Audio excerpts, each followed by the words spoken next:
Hello दोस्तों, welcome back to my YouTube channel Medcore 100। मैं doctor Sheikh Rahman और आज का हमारा टॉपिक है थकान और कमज़ोरी की सबसे अच्छी दवाइयाँ कौन कौन सी होती हैं। और हम जानेंगे इस वीडियो में कि थकान और कमज़ोरी किस कारणों की वजह से होती है, यानी कि उनके कॉजेज़ क्या होते हैं, उनके साइन और सिम्टम्स क्या देखने को मिलेंगे और उनको हम डायग्नोस कैसे करेंगे और डायग्नोस होने के बाद हम उनका लाइन ऑफ ट्रीटमेंट यानी कि क्या क्या ट्रीटमेंट देंगे और जो मल्टीविटामिन्स वगैरह देंगे, उन सभी चीज़ों के बारे में हम इस वीडियो में डिस्कस करेंगे। और जो लोग चैनल पर नए हैं प्लीज़ चैनल को सब्सक्राइब कर लें, बेल आइकन को प्रेस करके नोटिफिकेशन ऑन कर लें और वीडियो को लाइक करें, शेयर करें दोस्तों, कमेंट करें। चलिए दोस्तों, टॉपिक को शुरू करते हैं। जानते हैं कि वीकनेस होती क्या है, यानी कि कमज़ोरी। In medical term it is also known as lethargy, यानी कि इसको मेडिकल टर्म में वीकनेस को हम लेथार्जी के नाम से भी जानते हैं। और ये क्या होता है, it is a condition in which patient feel like weak and low energy, यानी कि वीकनेस जो होती है एक तरह की कंडीशन होती है जिसमें पेशेंट को बहुत ज़्यादा वीकनेस और लो एनर्जी फील होती है, यानी कि वो खुद को बहुत ज़्यादा लो फील करेगा और बहुत ही ज़्यादा उसको कमज़ोरी का एहसास होगा। It is due to decrease level of vitamins as well as dehydration. ये किस कारणों से होती है, ये कुछ विटामिन की कमी की वजह से होती है या बहुत ज़्यादा डिहाइड्रेशन की, यानी कि बॉडी में पानी की कमी की वजह से होती है या मिनरल्स की कमी की वजह से होती है। उसके अलावा बहुत भी कारण हो सकते हैं, जैसे कुछ बीमारियों के बाद भी पेशेंट बहुत ज़्यादा खुद को वीक महसूस करता है। चलिए दोस्तों, अब हम बात करते हैं कि वीकनेस के सिम्टम्स क्या होंगे, यानी अगर किसी को वीकनेस फील हो रही है तो उनको क्या क्या सिम्टम देखने को मिलेंगे। जो पेशेंट होगा उसको फैटीग और टायर्ड, बहुत ज़्यादा उसको सुस्ती और थकावट का एहसास होगा। उसके अलावा डेबिलिटी एंड वीकनेस, बहुत ज़्यादा दुबला होगा और कमज़ोर महसूस करेगा खुद को। उसके अलावा लेजीनेस, उसको बहुत ज़्यादा सुस्ती रहेगी, यानी कि कोई कार्य कोई वर्क करने का दिल नहीं चाहेगा उसका। और इन्फेक्शन, बहुत जल्द जल्द उसको संक्रमण, यानी कि इन्फेक्शन बहुत जल्दी जल्दी उसके ऊपर अटैक करेंगे क्योंकि उसकी इम्यूनिटी वीक हो जाती है। इसके अलावा रिड्यूस थिंकिंग कैपेसिटी, यानी कि जो उसको सोचने की क्षमता होती है वो कम हो जाती है। उसके अलावा रिड्यूस वर्क कैपेसिटी, उसको उसका जो वर्क जो लेवल होता है वो नॉर्मल से कम हो जाता है, यानी कि जो उसकी एबिलिटी होती है वर्क करने की कैपेसिटी वो नॉर्मल के मुकाबले कम हो जाती है क्योंकि वो खुद को बहुत ज़्यादा वीक महसूस करता है और थोड़ा सा वर्क करने के बाद थक जाता है। अब हम आगे बात करते हैं कि इनके कॉजेज़ और कारण क्या होते हैं वीकनेस के। तो जैसे कि डिक्रीज़ इम्यूनिटी, अगर किसी पेशेंट को, किसी व्यक्ति की इम्यूनिटी वीक हो जाती है तो उसको बहुत ज़्यादा वीकनेस का एहसास होता है। इसके अलावा रिकवरी आफ्टर डिजीज़, यानी कि अगर किसी पेशेंट को कोई बीमारी हुई है तो रिकवरी के बाद उसको ऐसा फ़ील होता है जब वो ठीक हो जाता है और फिर भी उसको कुछ दिनों तक वीकनेस का एहसास होता है, जैसे कि टाइफाइड जैसी बीमारी होगी, डेंगू हो गया, जॉन्डिस हो गया, कुछ दिनों तक ये वीकनेस बनी रहती है। उसके बाद न्यूट्रिशनल डेफिशिएंसी, अगर उसके अंदर कोई न्यूट्रिशन की कमी होती, मिनरल्स की कमी होती, तब भी उसको वीकनेस का एहसास होता है, ये भी कारण है। मेडिसिन साइड इफ़ेक्ट, कुछ मेडिसिन ऐसी होती है उनको लेने के बाद भी वीकनेस का एहसास होता है, जैसे कि एंटीहिस्टामिन ड्रग्स हो गए हैं, सिटिजिन हो गया, लियोसिटिजिन हो गया है, एट्रेक्स वगैरह हो गए, हाइड्रोक्सीजाइन हो गया वगैरह हो गए। हाइपरटेंशन, ये भी एक कॉज है। हाई लेवल ऑफ कोलेस्ट्रॉल, अगर किसी पेशेंट की बॉडी में कोलेस्ट्रॉल का लेवल बढ़ा हुआ हो तब भी ऐसा देखने को मिलता है। कैंसर के पेशेंट को, उसके अलावा लो एचबी काउंट, अगर किसी का एचबी काउंट बहुत कम है तो फिर भी वीकनेस बहुत ज़्यादा उसको फील होगी। उसके अलावा लो प्लेटेट काउंट हो गए हैं, अगर किसी का प्लेटेट काउंट आप तो जानते होंगे जैसे डेंगू में होता है, तो वीकनेस जितना ज़्यादा प्लेटेट कम होगा उतनी ज़्यादा पेशेंट को वीकनेस होगी और कभी कभी तो पेशेंट खड़ा भी नहीं हो सकता।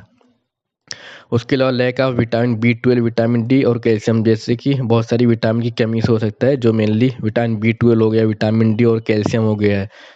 और एचबी का काउंट अगर कम रहेगा तभी बहुत ज़्यादा वीकनेस का एहसास होता है। अब आगे हम बात करते हैं कि इसको डायग्नोस कैसे करेंगे। तो डायग्नोसिस के लिए हम पहले मेडिकल हिस्ट्री लेंगे पेशेंट की, पेशेंट अगर हमारे पास आता है। उसके अलावा फिजिकल एग्जामिनेशन, जैसे कि उसका वाइटल साइन लेंगे, बीपी हुआ, पल्स हुआ, रेस्पिरेशन रेट हुआ, टेम्परेचर, SpO2 वगैरह, ये सब चीज़ें लेंगे। उसके अलावा ब्लड शुगर टेस्ट, अगर पेशेंट का शुगर लेवल अगर डाउन है, नॉर्मल से अगर कम है, तब भी उस कंडीशन में भी पेशेंट को बहुत ज़्यादा वीकनेस का एहसास होगा।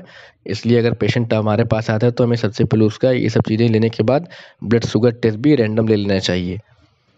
मॉनिटर ब्लड प्रेशर को भी मॉनिटर करना चाहिए। अगर उसमें फ्लक्चुएशन आता है, अगर लो आता है, तब भी पेशेंट को बहुत ज़्यादा वीकनेस का एहसास होता है। विटामिन प्रोफाइल ये करा लेना चाहिए, इसके बारे में भी डायग्नोस करनी चाहिए, जैसे कि विटामिन बी 12 हुआ, विटामिन डी हुआ, सीरम कैल्शियम हुआ, आयरन स्टडी, ये सब चीज़ें करा के देख लेना चाहिए अगर पेशेंट की वीकनेस कंटिन्यू बनी रहती है तो। अब आगे हम बात करते हैं कि इसके ट्रीटमेंट के बारे में बात कर रहे हैं। ये तो पेशेंट को एडवाइस देंगे कि ड्रिंक वाटर, यानी कि प्लेंटी ऑफ वाटर पेशेंट ले। उसके अलावा इनकी एनर्जी ड्रिंक जैसे कि, और ये एनर्जी ड्रिंक ये जो मार्केट में वो मिलते हैं, ये ऐसा नहीं, मतलब नेचुरल फूड वगैरह हुए, जैसे अनार के जूस हुए, मौसम्मी के हुए, पाइनएप्पल के जूस हुए, इन सब के एनर्जी ड्रिंक को लेना चाहिए पेशेंट को। उसके अलावा increase liquid intake with protein, जो लिक्विड इंटेक है, पानी हुआ, जूस हुआ, ये सब चीज़ों को उनका इंटेक इंक्रीज करना चाहिए। उसके अलावा प्रोटीन की डाइट लेना चाहिए, जैसे कि गोश्त मछली, अगर नॉनवेज खाते हैं तो गोश्त मछली हुआ, अंडे हुए, ये सब चीज़ें का सेवन करना चाहिए पेशेंट को। अगर उसको स्ट्रेस वगैरह है, डिप्रेशन या एंजाइटी की कोई दिक्कत है, तो उसको योगा, एक्सरसाइज ऐसी चीज़ें करनी चाहिए। और पेशेंट को प्रॉपर स्लीप लेना चाहिए। ये भी एक बहुत बड़ा कॉज है वीकनेस का। अगर प्रॉपर नींद नहीं पेशेंट लेता है तो फिर भी उसको वीकनेस का एहसास होता है। उसके अलावा टेक हेल्दी डाइट्स, मतलब अपनी डाइट में हेल्दी डाइट इनको इंक्लूड करें। ये बाहर की जो चीज़ें होती हैं, जंक फूड वगैरह हो गए हैं, जो मोमोज, पिज़्ज़ा, बर्गर, ये सब चीज़ें नहीं लेनी चाहिए। हेल्थी और सॉफ्ट डाइट लेनी चाहिए।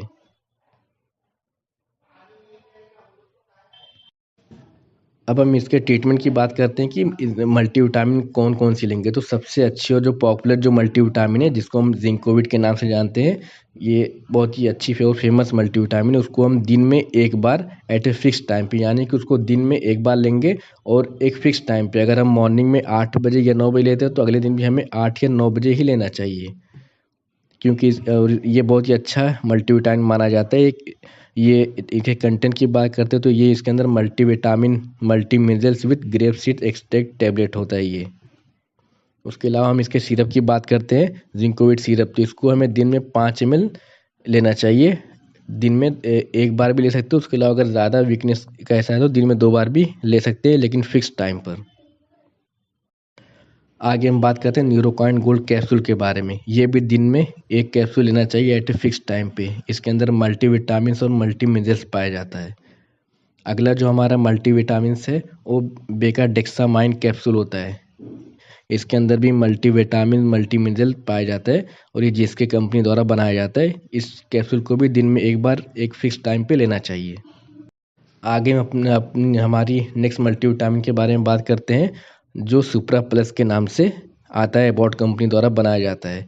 इसके अंदर vitamin, minerals, trace elements and antioxidant, यानी जैसे कि लाइकोपिन, ये सब चीज़ें पाई जाती हैं। और इसे भी हमें एक कैप्सूल दिन में एक फिक्स टाइम पे लेना चाहिए।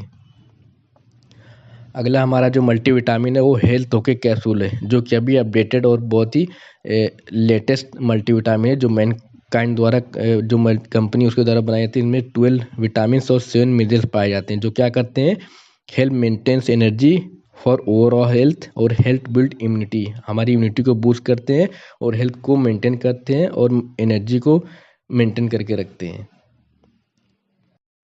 अब आगे हम बात करते हैं बीकोजिन कैप्सूल के बारे में, जिसके अंदर क्या पाया जाता है, जिंक और बी कॉम्प्लेक्स फोर्टिफाइड, उसके साथ साथ विटामिन सी जैसे इसेंशियल एलिमेंट और मल्टीविटामिन पाए जाते हैं। इस कैप्सूल को भी हमें दिन में एक बार और एट ए फिक्स टाइम पे लेना चाहिए। अगला हमारा मल्टीविटामिन है सुप्रीम टैबलेट, जिसके अंदर क्या पाया जाता है, मल्टीविटामिन, मल्टी मिनरल्स और एंटीऑक्सीडेंट पाया जाता है, जो जायडस कैडिला द्वारा बनाया जाता है। और ये हर्बल इम्यूनिटी बूस्टर होता है with vitamin C, vitamin D, vitamin E and vitamin नहीं सॉरी जिंक इसके अंदर पाया जाता है। इसे भी हमें एक टैबलेट दिन में एक बार लेना चाहिए एट ए फिक्स टाइम पे। उसके अलावा हम सबसे फेमस मल्टीविटामिन के बारे में बात करते हैं, जो मल्टीविटामिन ए टू जेड। इसके अंदर मल्टीविटामिन, मल्टी मिनरल्स और लाइकोपिन टैबलेट होता है ये, और ये भी एक टैबलेट दिन में एट ए फिक्स टाइम पे लेना चाहिए। उसके अलावा हम बात करते हैं सुप्राडीन टैबलेट के बारे में, जो क्या करता है, बुल्ड्स एनर्जी एंड इम्यूनिटी। हमारी एनर्जी को बुल्ड करता है, बढ़ाता है और इम्यूनिटी को भी बूस्ट करता है, जिससे हम हमारे अंदर जो बीमारियों से लड़ने की क्षमता को बढ़ाता है।